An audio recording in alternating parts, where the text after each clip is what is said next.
Du livre d'Isaïe au chapitre 58, des versets 6 à 9a. Le jeûne qui me plaît, n'est-ce pas ceci? Faire tomber les chaînes injustes, délier les attaches du joug, rendre la liberté aux opprimés, briser tous les jougs? N'est-ce pas partager ton pain avec celui qui a faim, accueillir chez toi les pauvres sans abri, couvrir celui que tu verras sans vêtements, ne pas te dérober à ton semblable? Alors ta lumière jaillira comme l'aurore, et tes forces reviendront vite. Devant toi marchera ta justice, et la gloire du Seigneur fermera la marche. Alors, si tu appelles, le Seigneur répondra. Si tu cries, il dira, me voici.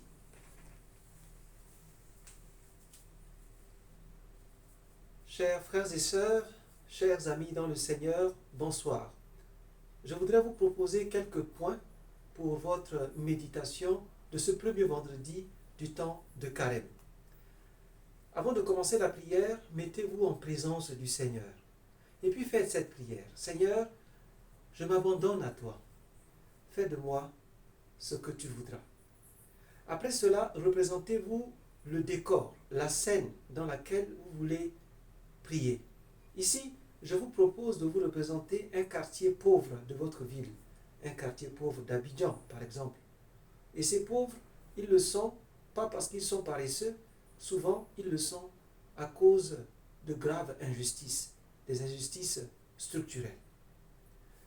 Comme grâce à demander, je voudrais vous proposer de demander au Seigneur la grâce de pouvoir être un artisan de justice et aussi un acteur de charité.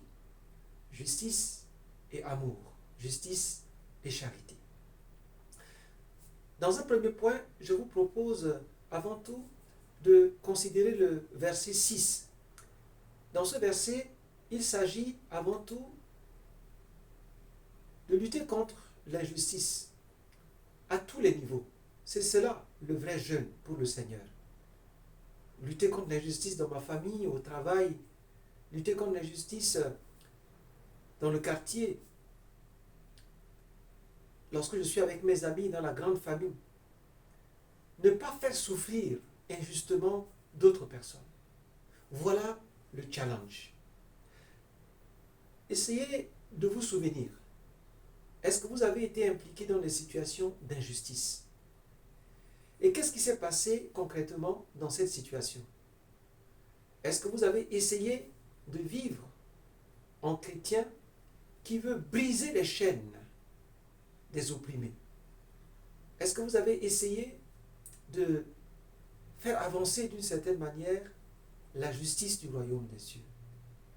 Ensuite, essayez de réfléchir en vous-même et de voir ce que vous pouvez faire pour pouvoir contribuer à plus de justice dans votre monde immédiat tout autour de vous. Comme deuxième point, je vous propose de méditer sur la charité. Car le vrai jeûne, c'est aussi partager sa nourriture avec ceux qui ont faim. C'est accueillir ceux qui n'ont pas d'abri. C'est accueillir toute personne qui a besoin de notre aide.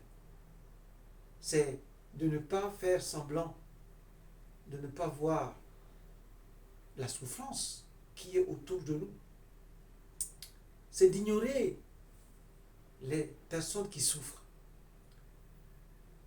Est-ce que cela m'est déjà arrivé? De faire comme si il n'y avait pas de pauvres autour de moi. Et si cela est le cas, que puis-je faire pour pouvoir changer d'attitude?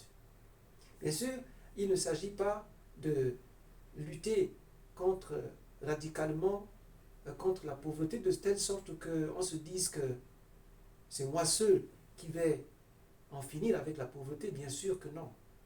Mais qu'est-ce que je peux faire pour faire reculer davantage la pauvreté? Que faire pour ne pas fermer les yeux face à la souffrance des pauvres, des opprimés et des marginalisés qui m'environnent? Et enfin, dans un troisième point, je vous propose de considérer que ce jeûne qui plaît au Seigneur, le jeûne qui consiste à pratiquer la justice et la charité, eh bien, est assortie d'une promesse. Le Seigneur fera briller sa lumière sur nous, il nous donnera des forces, il sera avec nous.